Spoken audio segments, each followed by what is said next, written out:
Hello and welcome again to Pathfinder. आज हम discuss कर रहे हैं यूपीएससी सीएससी प्रीलिम्स का जो जीएस पेपर 1 है उसका इकोनॉमी सेक्शन। यहाँ पे हम डिस्कस करेंगे इकोनॉमी से जो भी क्वेश्चंस आपके हैं, किस तरह से ये क्वेश्चन रहे हैं, क्या आंसर्स हैं। यहाँ पे हम डिस्कस करने वाले हैं पेपर का जो सेट है, दैट इज़ ए। तो ए पेपर सेट अगर आप लेते हैं जीएस पेपर 1 का, शुरू से ही आपके इकोनॉमी के क्वेश्चन स्टार्ट हो जाते हैं।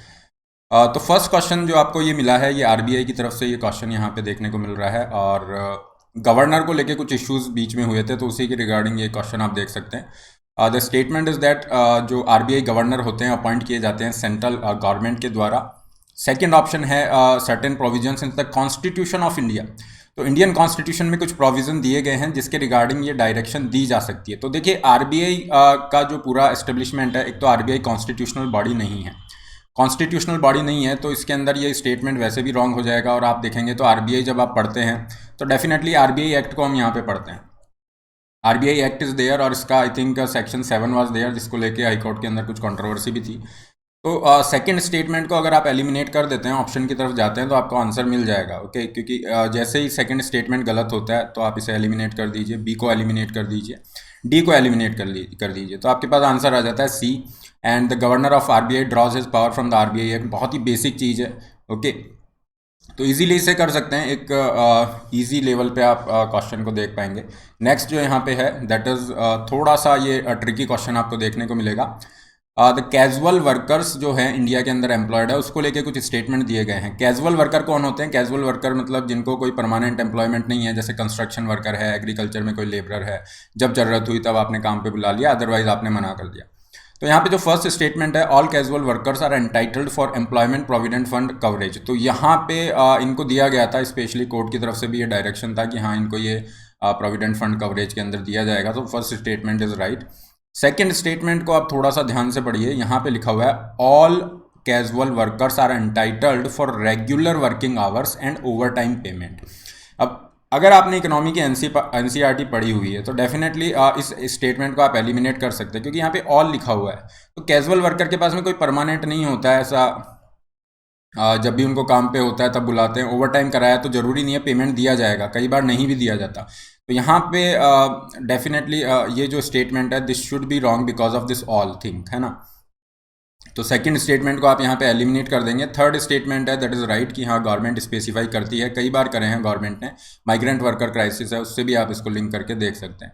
तो जैसे ही आप सेकंड को भी एलिमिनेट करेंगे, again you will find your answer. अगर आपने सेकंड स्टेटमेंट को एलिमिनेट कर दिया, ऑल लिखा है, तो यहाँ पे आपको अपना आंसर वापस से मिल जाता है। तो अगेन जो एलिमिनेशन टेक्निक है, आंसर इज सी। एलिमिनेशन जो टेक्निक है उससे आप यहाँ पे भी आंसर कर सकते हैं। नेक्स्ट हम यहाँ पे देखते हैं, this is about economic recession. देखिए रिसेशन वापस से न्यूज़ में था, आपने देखा होगा लास्ट ईयर इंडिया ने रिसेशन फेस किया था। रिसेशन का क्या मतलब होता है? कंजिक्यूटिव 2 क्वार्टर के लिए, मतलब 3-3 महीने के 4 क्वार्टर होते हैं फाइनेंशियल ईयर में। तो आप देखो कि 2 क्वार्टर के लिए अगर आपकी जीडीपी की ग्रोथ नेगेटिव में है तो हम रिसेशन कह देते हैं टेक्निकल सेंस में। तो इंडिया ने लास्ट ईयर रिसेशन फेस किया था। तो ये जो क्वेश्चन है पूरे साल आपका चला, इकोनॉमिक सर्वे में इसका डिस्कशन रहा, तो ये तो आपको करना ही चाहिए। क्या ये कह रहे हैं कि इकोनॉमिक रिसेशन के अंदर क्या गवर्नमेंट स्टेप ले सकते हैं या कौन सा स्टेप लिया जा सकता है? कट इन द टैक्सेस, बिल्कुल टैक्स कट करेंगे तो अच्छी बात है, लोगों की सेविंग होगी, थोड़ा खर्चा बढ़ जाएगा। लेकिन इसके साथ एक और स्टेटमेंट लिख दिया, increase in the interest rate. अब इंटरेस्ट रेट अगर इंक्रीज हो जाएगी तो मार्केट में मनी सप्लाई कम हो जाएगी, तो ये स्टेटमेंट गलत हो गया। इसी से मिलता जुलता स्टेटमेंट आपको सी मिल जाता है, increase in the tax rate accompanied by the reduction in the interest rate. तो इंटरेस्ट रेट रिडक्शन तो सही है, लेकिन आपने टैक्स रेट इंक्रीज कर दिया। तो ये दोनों ऑप्शन आप हटा देंगे, लेकिन ये जो बी ऑप्शन है, increase in the expenditure of public project, ये आपका सही हो जाएगा।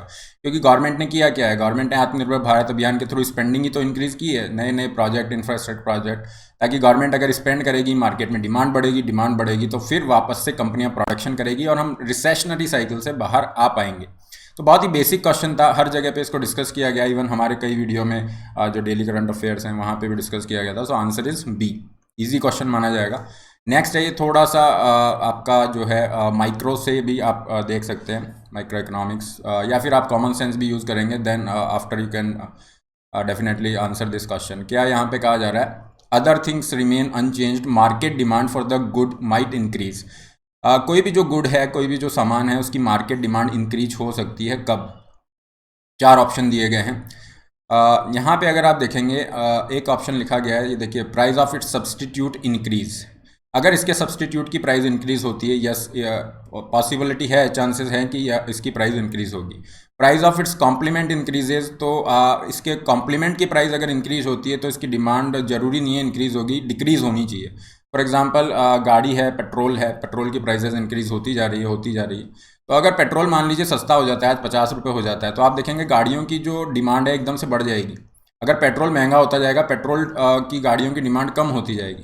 तो ये जो स्टेटमेंट है ये तो गलत हो गया, कॉम्प्लीमेंट की प्राइस इंक्रीज होती है, रिमूव कर दीजिए। थर्ड ऑप्शन है the good that is inferior good. Inferior good क्या होता है? इन्फीरियर गुड वो होते हैं जब जिनकी जनरली क्या होता है, इनकम बढ़ने पे डिमांड कम हो जाती है। जैसे कि आपके ग्रॉसरी आइटम्स या जेनरिक आइटम जो हम खरीदते हैं, लोकल जो भी हैं, तो वो क्या होता है, उनकी डिमांड कम हो जाती है, क्योंकि लोगों की जब आय बढ़ रही है, इनकम बढ़ रही है, तो वो अच्छे ऑप्शन पे शिफ्ट हो जाते हैं। तो डेफिनेटली इसका भी कोई इफेक्ट नहीं होगा। इन्फीरियर गुड की अगर डिमांड बढ़ रही है तो उससे कोई फ़र्क नहीं पड़ रहा है, तो इसे भी आप एलिमिनेट कर सकते हैं। And if it's prices fall, तो ये तो कॉमन सेंस हो गया, अगर किसी भी आइटम की प्राइस फॉल करेगी तो डेफिनेटली डिमांड बढ़ सकती है। इन जनरल सेंस में अगर हम बात करें, so answer goes A option के साथ आप डेफिनेटली यहाँ पे जा सकते हैं, जो मोस्ट अप्रोप्रिएट लग रहा है। फिफ्थ ऑप्शन पे आते हैं, ये अर्बन कोऑपरेटिव बैंक बहुत ज़्यादा न्यूज़ में था, हमने इसको पाथफाइंडर पे भी डिस्कस किया था। आई थिंक एनसीपी के रिगार्डिंग जो न्यूज़ थी वहाँ पे डिटेल में हमने डिस्कस किया था। अगर आपने वो वीडियो देखा होगा, you will be able to answer that question. क्या लिखा गया है? फर्स्ट स्टेटमेंट है, they are supervised and regulated by the local boards. तो यहाँ पे अगर आप देखेंगे, जो कोऑपरेटिव बैंक्स हैं इनको रजिस्टर किया जाता है कोऑपरेटिव सोसाइटी एक्ट के अंदर, लेकिन इनका जो अल्टीमेट रेगुलेशन है, specially after that PMC bank का जो घोटाला था, उस पर भी वीडियो था, वहाँ पे भी डिस्कस किया था। तो ये करंट अफेयर में था काफ़ी ज़्यादा, और पिछले साल भी इंपॉर्टेंट था। सो अभी आप देखेंगे तो आरबीआई यहाँ पे कर रहा है with the help of banking regulation act, banks law act.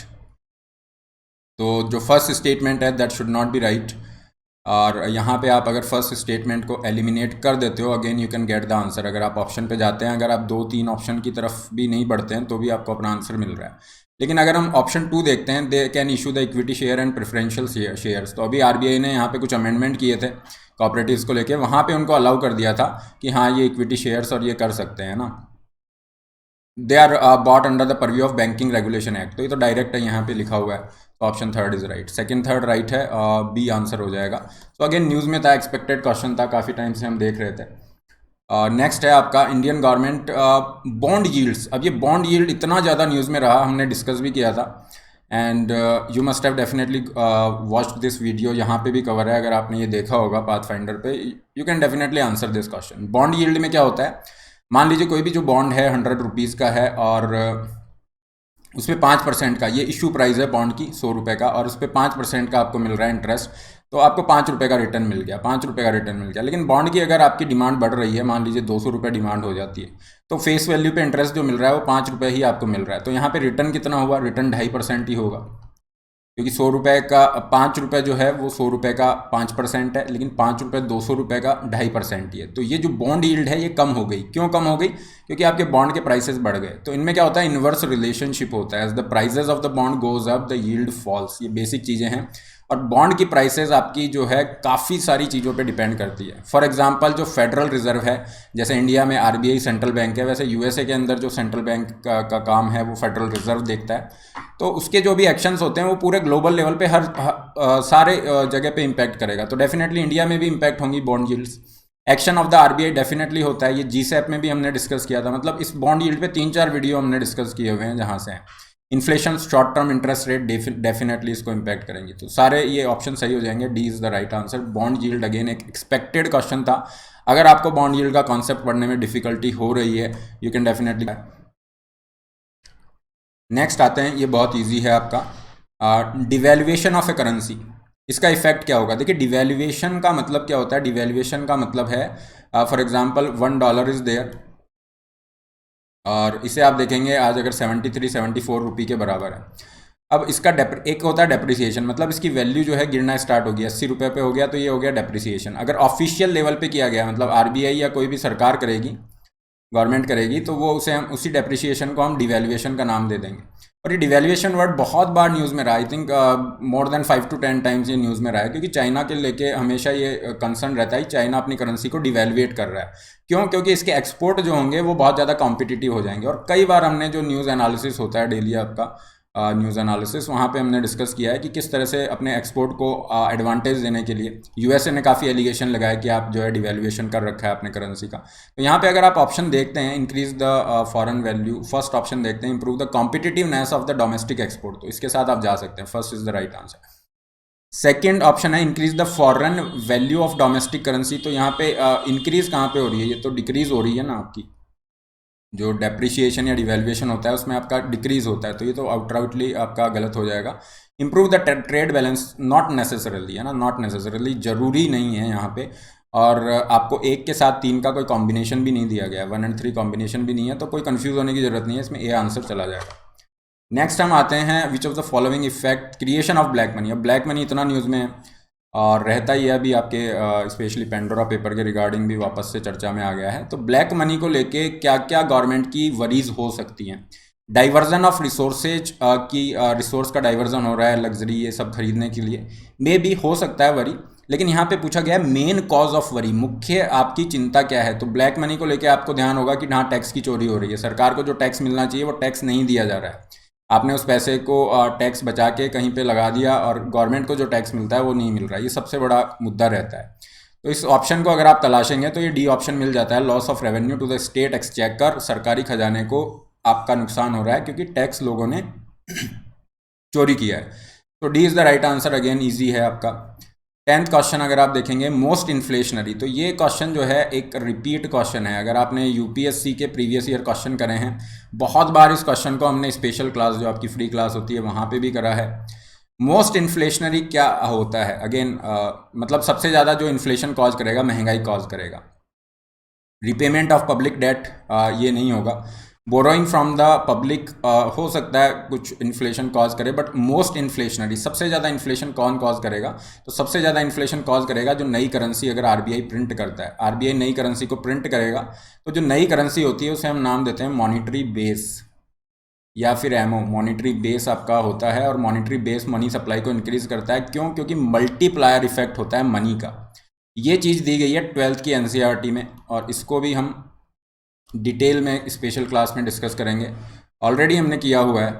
और ये जो क्वेश्चन है नेक्स्ट मनी मल्टीप्लायर, तो ये दोनों क्वेश्चन रिलेटेड हैं। 10th और 11th क्वेश्चन अगर आप कंसेप्ट वाइज देखोगे तो दोनों क्वेश्चन रिलेटेड है। अगर आपको 10th क्वेश्चन आता है तो आप 11th वाला भी कर देंगे। मनी मल्टीप्लायर तो आई थिंक क्लास में कई बार हमने डिस्कस किया है, जो मेरी स्पेशल क्लासेस हैं उसमें भी।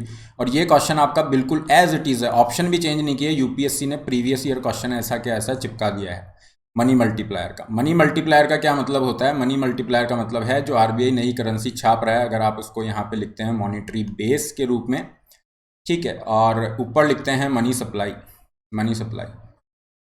तो मॉनिटरी बेस होता है वो मान लीजिए आरबीआई ने 100 रुपीज़ इंट्रोड्यूस किए और फिर वो मल्टीपल बैंकिंग जो आपके ट्रांजेक्शन है उसकी वजह से वो मल्टीपल हंड्रेड्स हो जाते हैं बैंकिंग ट्रांजेक्शन्स की वजह से, तो उसे हम कहते हैं मनी मल्टीप्लायर।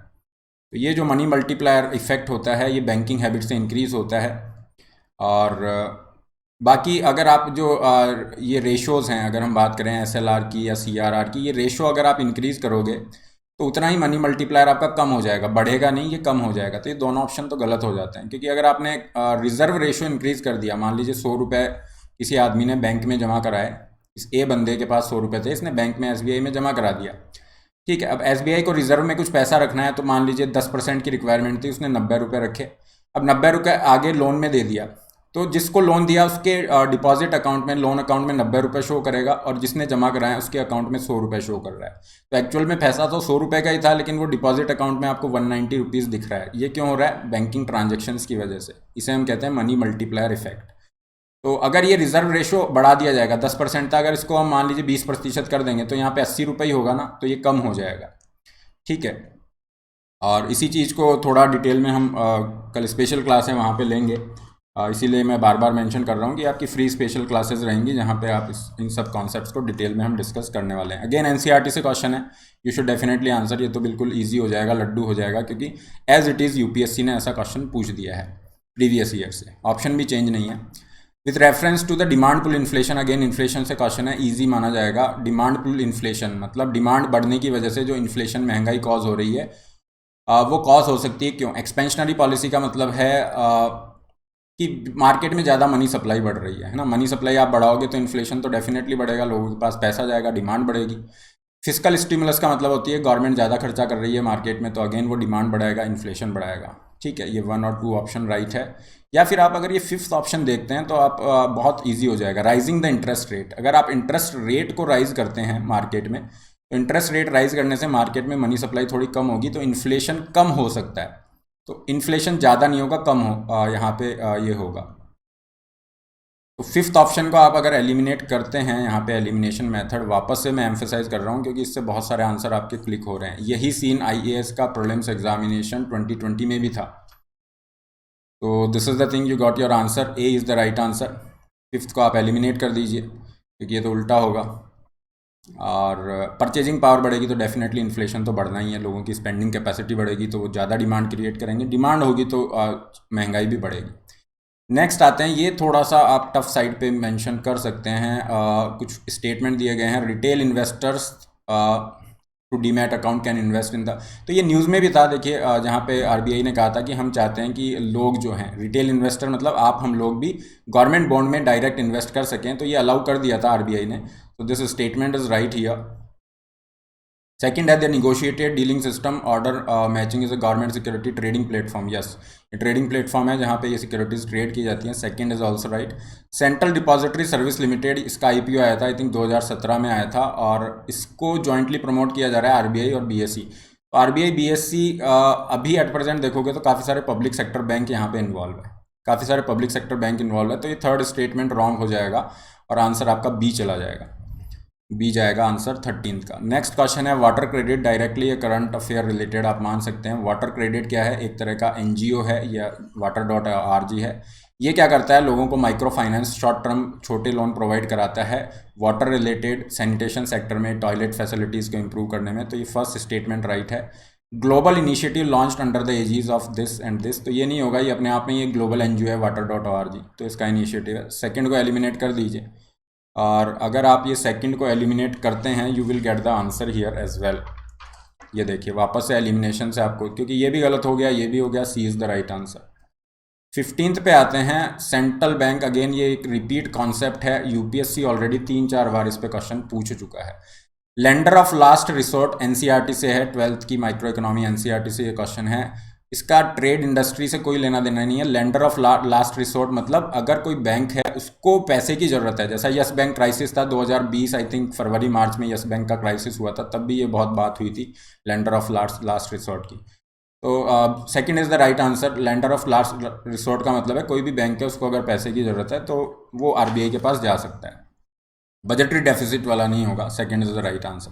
तो इस तरह से आप देख रहे हैं कुछ क्वेश्चन को छोड़ के बेसिक क्वेश्चन थे, और moderate, easy to moderate level पे आप इकोनॉमी को देख सकते हैं। Again do not forget to join me for the special class session. यहाँ पे स्पेशल क्लास में आप ज्वाइन कर सकते हैं, इंडिया के टॉप एजुकेटर्स के द्वारा ये पूरे सेशंस लिए जाएंगे। इसके अलावा अनअकैडमी से आप जुड़ सकते हैं। सेशन का पीडीएफ आपको इस टेलीग्राम पे मिल जाएगा। अनअकैडमी के जो लर्नर्स हैं they got excellent result, as you can see their names. ये आपका सब्सक्रिप्शन का लिंक डिस्क्रिप्शन बॉक्स में है।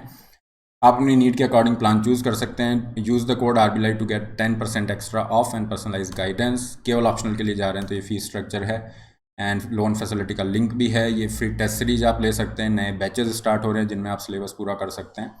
एंड ये कॉम्बैट रहेगा 17 तारीख को सुबह 11 बजे, तो इसमें भी आप पार्टिसिपेट कर सकते हैं। All the best, don't forget to like, share and subscribe. Let's crack it.